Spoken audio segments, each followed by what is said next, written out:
네, 그럼 지금부터는 의사결정과 의사소통 파트를 시작해 보도록 할게요. 의사결정과 의사소통 파트는 제가 네 개의 줄기로 한번 정리를 해봤는데, 첫 번째 의사결정 부분에서는 이 의사결정의 네 가지 관점에 대해서 한번 정리를 해볼 거예요. 그리고 정책 형성의 기본 모형에서는 이 정책 형성이라고 하는 게 결국 의사결정을 말하는 거거든요.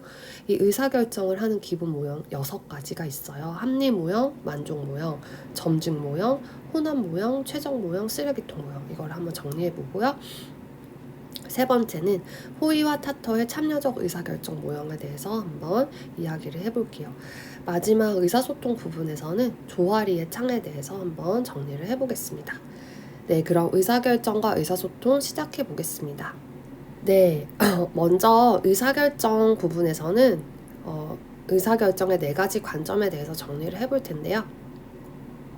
이 결국 의사결정과 의사소통 부분은 앞에서 말했던 그 교육 정책 이거를 결정하는 과정에 대한 이론적인 내용이라고 생각하시면 돼요. 그래서 decision making에 관한 내용이다 이렇게 생각하시면 될 것 같습니다.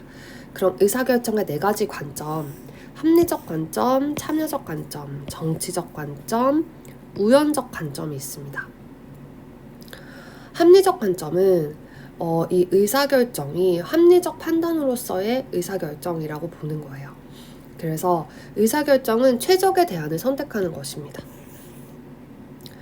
그 말은 모든 선택과 의사결정에 최선의 방식이 존재한다고 가정하는 거예요.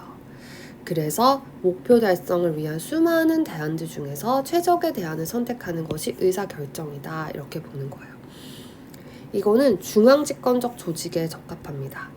왜냐하면 이 관점은 체계화된 과정과 단계를 거치면은 최적의 대안은 언제나 확인될 수 있고 또 선택될 수 있다고 보는 거예요.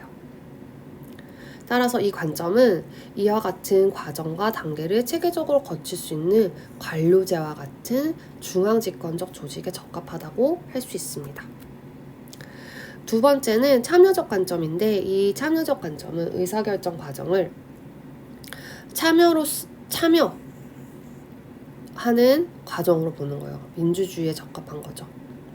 그러면 합리적 관점과 공통점도 있고 차이점도 있는데 공통점은 무엇이냐면 일단 공통의 목표가 있어요. 그리고 이를 위해서 최선의 선택을 한다는 거예요. 그리고 체제 내의 작용에 의해서 의사결정이 이루어진다고 가정하는 것은 같습니다. 하지만 이 참여적 관점은 당사자 간의 논의를 통한 합의, 즉 민주주의의 원리죠.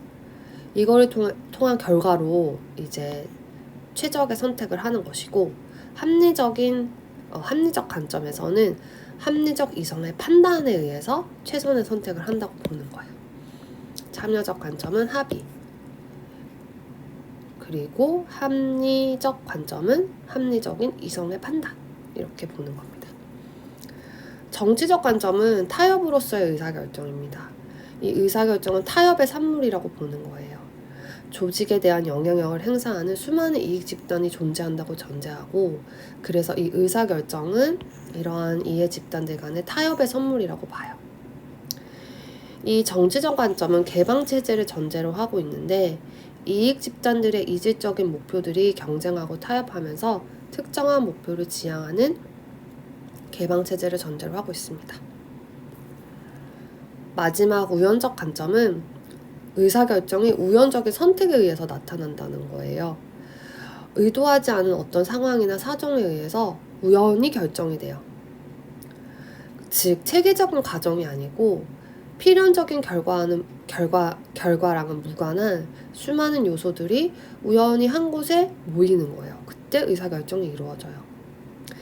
이것은 조직화된 무질서 조직 혹은 쓰레기통으로 비유되는 특정한 조직 상황에서 문제와 해결책과 참여자, 선택의 기회 이 네 가지 요소가 우연히 모였을 때 어떤 계기를 통해서 의사결정이 이루어진다고 보는 거예요. 뒤에 쓰레기통 모형에서 조금 더 자세히 살펴볼게요. 네, 그러면 이거를 표로 한번 정리해보면 합리적 관점은 아까도 얘기했지만 목표 달성을 극대화하는 합리적 판단에 의한 선택이고, 관료제나 중앙집권적 조직, 그리고 조직 환경은 폐쇄체제입니다. 참여적 관점은 합의였죠. 합의에 의한 선택이고, 전문적인 조직, 민주적인 의사결정이 가능한 조직, 그리고 이것 또한 폐쇄체제가 조직의 환경이에요. 정치적 관점은 타협에 의한 선택이고, 다수의 이익 집단이 존재하고 협상이 용이한 조직에 적합하겠죠. 개방체제라고 했고요. 우연적 관점은 우연히 선택하는 거다. 이거는 학교와 같은 조직화된 무질서 조직에서 일어나는 방식이고, 개방체제 안에서 일어나는 방식입니다. 네, 그러면 이제 이 정책 형성, 즉 의사결정의 기본 모형 6가지가 있는데, 이 6가지에 대해서 한번 살펴볼게요.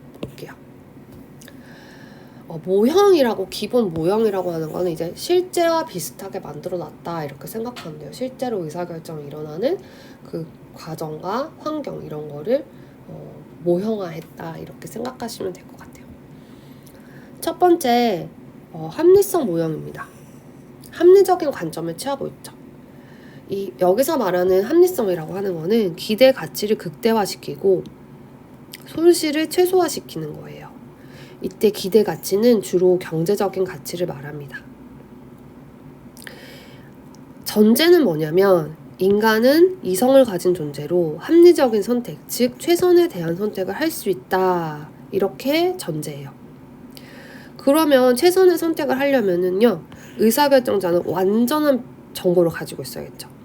그거를 상호 비교 분석해서 제기된 문제의 성격을 완벽히 파악한다고 보는 거예요. 즉, 목표 달성을 위해서 모든 대안을 탐색하고 그 안에서 최선의 대안을 찾는다고 보시면 돼요. 그리고 인간의 전지전능함, 합리적인 경제인, 최적 대안의 합리적 선택, 목표의 극대화를 전제로 한, 어떻게 보면 이상적이고 낙관적인 모양이죠. 이것에 대한 비판은 뭐냐면, 경험적으로 봤을 때 인간의 이성이 사실 한계를 지니고 있잖아요. 인간의 능력에도 한계가 있고요. 그래서 이 합리적 모형에서 말하는 그 합리성은 사실 제한될 수밖에 없잖아요. 그래서 비현실적이라는 비판을 받게 되는 것입니다.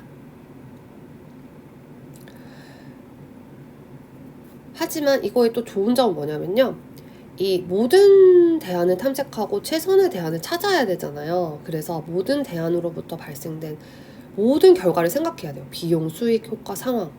그래서 그것들을 비교를 해야 되기 때문에 상상력과 창의성을 중시한다는 또 긍정적인 측면도 있습니다. 두 번째는 사이먼과 마치의 만족 모형입니다. 이거는 그냥 어느 정도 만족하는 선에서 결정을 한다는 거예요. 아까 합리적인 모형처럼 객관적인 자료를 바탕으로 일단 여러 가지 대안을 모색을 하긴 하는데, 의사결정자의 주관적인 입장에서 그냥 만족스러운 대안, 어느 정도 만족할 만한 차선의 대안을 선택하는 거예요.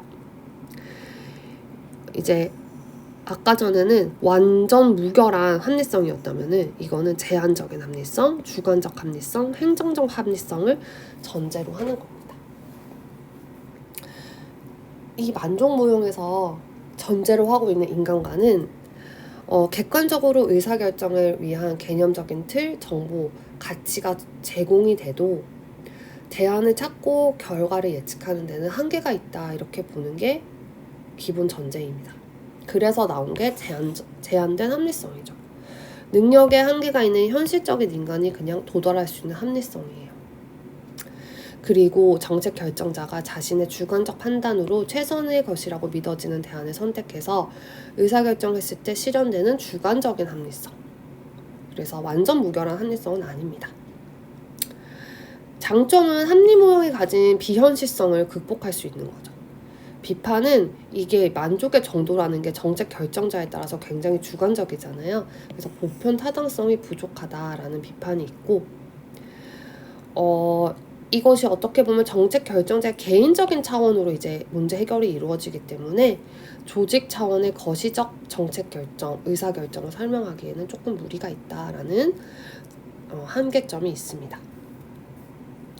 네, 세 번째는 린드블룸의 점증 모형입니다. Incremental Model이라고 되어 있는데 개념은 한번 정리해보면 간단하게 기존의 틀 속에서 기존 정책보다 약간 개선된 대안을 선택하는 거예요. 이거는 이제 정치적 합리성이라고 해요. 언제 적합하냐면 문제가 불확실하고 구성원 간의 갈등으로 대안의 개발이 어렵고 결과 예측이 어려운 경우. 그래서 일단 기존에 있던 거를 기초로 해서 거기서 약간 발전을 시킨 형태로 의사결정을 하는 겁니다. 즉, 현 정책보다 약간 향상된 정책에만 관심이 있어요. 그래서 뭐를 기초로 하냐면 기존에 있는 정책, 전년도 예산, 전례 이런 거를 기초로 해서 부분적으로 수정하고 또 거기서 나타난 결함을 교정하는 수준에서 정책 결정을 하는 겁니다. 그러니까 당연히 한정된 수의 대안만을 검토하는 거잖아요. 그리고 현 상태와 대안의 결과 간의 차이 분석에 초점을 맞추는 거예요. 예전에 있었던 정책으로 뭔가를 했을 때 지금보다 얼마나 나아질 것인가 그런 걸 차이를 분석하는 것에 초점이 있습니다. 즉 단기적인 것에 관심이 있는 거고 그냥 기존의 정책을 토대로 해서 점진적으로 개선해 나갈 수 있는 대안을 찾는 거예요. 뭔가 혁신을 일으키는 게 아니라. 그래서 적합한 대안들을 사실 정의하기가 좀 어렵고 적합한 경우는 적합한 대안들을 정의할 수가 없고 특정한 대안의 결과를 또 예측할 수 없는 경우에 이 모형을 사용합니다. 또 문제가 복잡했을 때, 또 불확실할 때, 또 구성원 간의 갈등이 높을 때 이럴 때 점증 모형을 사용하면 이제 갈등이 좀 최소화될 수 있는 거죠. 그래서 이거의 장점은 갈등을 일으키지 않고 안정적인 정책을 결정하고 집행이 가능하다는 거. 옛날에 이렇게 했대 이렇게 하는 거잖아요. 그래서 그래? 그러면 정책에 대한 폭넓은 지지를 받기가 쉽죠. 그리고 실현 가능성이 높겠죠. 그런 대안을 선택할 수 있는 장점이 있는데 이제 문제나 불만의 해소 이런 거에만 주력을 하기 때문에 적극적인 선의 추구보다는 소극적인 악의 제거에만 관심이 있다. 어떻게 보면은 차악을 선택하는 그런 결과가 나올 수도 있겠죠. 그리고 점진적인 개선을 도모하기 때문에 좀 보수적이고 또 많은 사람들의 갈등을 최소화하기 위해서 대중적인 정책을 펼치는 그런 모양입니다. 따라서 개혁적이거나 혁신적인 의사결정은 불가능하다는 단점이 있습니다. 자, 네 번째는 엣지오니의 혼합 모형입니다. 혼합 모형은 말 그대로 혼합시킨 거예요. 그럼 뭐를 혼합시켰냐? 일단 합리 모형으로 기본 방향을 설정해요. 그리고 세부적인 문제 해결은 점증 모형을 사용하는 거예요. 즉 합리 모형의 이상주의를 이용해서 전체적인 방향을 설정하고 점증 모형의 어떤 보수성, 대중성 이런 거를 이용해서 실제 정책 결정은 점증 모형으로 하는 거예요. 이 두 가지의 장점을 결합하는 거죠.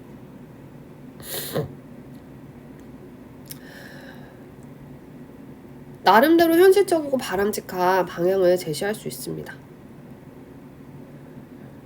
그러나 의사결정 과정이 다소 불분명하고 기본 방향에 대한 결정을 제외하면 점증 모형과 크게 다를 것이 없어요.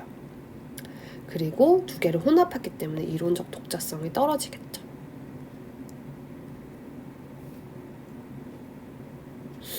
네. 다음은 드로의 최적 모형입니다. 최적 모형은 합리성과 초합리성 이거를 이제 합친 건데요. 동시에 고려하는 거예요. 초합리성이라는 건 뭐냐면은 직관적인 판단, 창의력, 상상력 이런 걸 말해요. 이런 것도 사실 중요한 요소잖아요. 그래서 이 두 개를 고려해서 가장 바람직한 상태인 최적치, optimality를 추구하는 규범적인 모형입니다.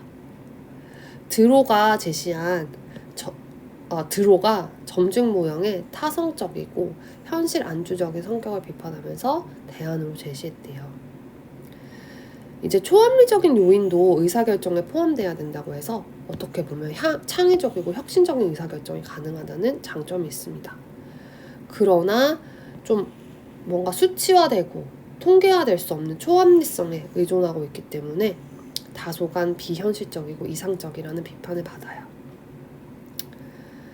그리고 의사결정에서 비합리적인 요소를 고려해야 된다는 것 외에는 합리 모형의 범위를 크게 벗어나지 못한다고 합니다.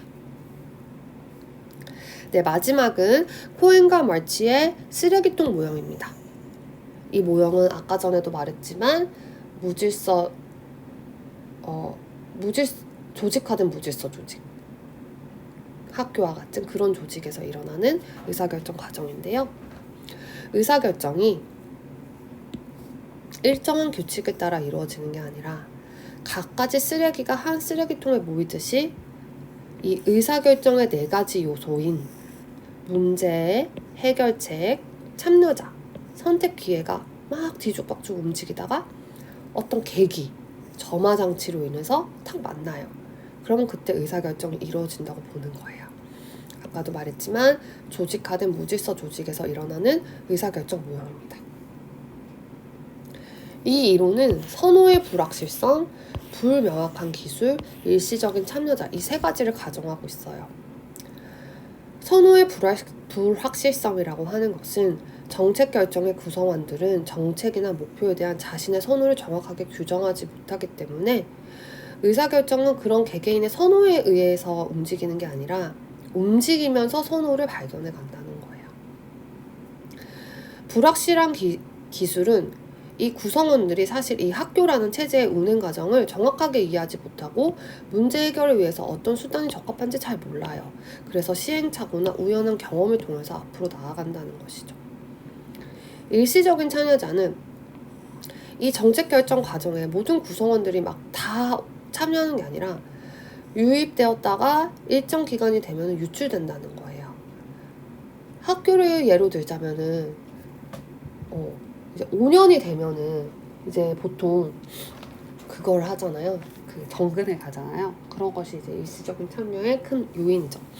그리고 같은 사람이라 해도 시간의 흐름에 따라서 참여할 수도 있고 참여하지 않을 수도 있는 거죠.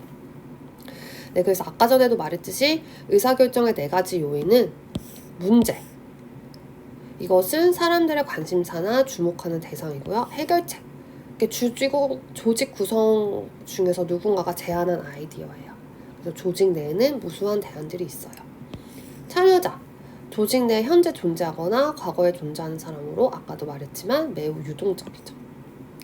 선택의 기회라고 하는 것은 조직이 의사결정 행동을 산출할 것으로 기대될 경우 선택의 기회가 있는 것입니다. 그래서 각각의 요인에 대해서 정리를 해보면 문제의 흐름이라고 하는 것은 사람들이 관심을 갖는 사항을 말하는 것이고, 선택의 흐름은 결정을 위한 기회, 계기의 흐름을 말하는 거예요. 선택 기회라고 하는 것은. 해결의 흐름은 다 4가지 요소가 막 흘러간다고 했잖아요. 그래서 이제 흐름이라는 말이 붙은 거예요. 문제에 대한 해결책을 가리키고요. 참여자의 흐름이란 참여자로부터의 에너지의 흐름, stream of energy from participants 라고 해서 즉 조직의 참여자들이 바치는 노력의 정도를 말합니다. 이 4가지 요소는 완전히 독립적인 것은 아니지만 또 각각 어느 정도 독립성을 가지고 있어서 각자 이제 다 흘러다니는 것이고요. 그리고 체제 외생적인 성과를 갖는다. 이 체제 외생적이라는 것은 체제 밖에서 태어났다는 겁니다. 구체적으로 어떤 결정이 이루어질 것인지는 이러한 요인들 하나하나가 흘러가는 유형과 그 비율 또한 각각의 관련된 절차에 의존하게 됩니다.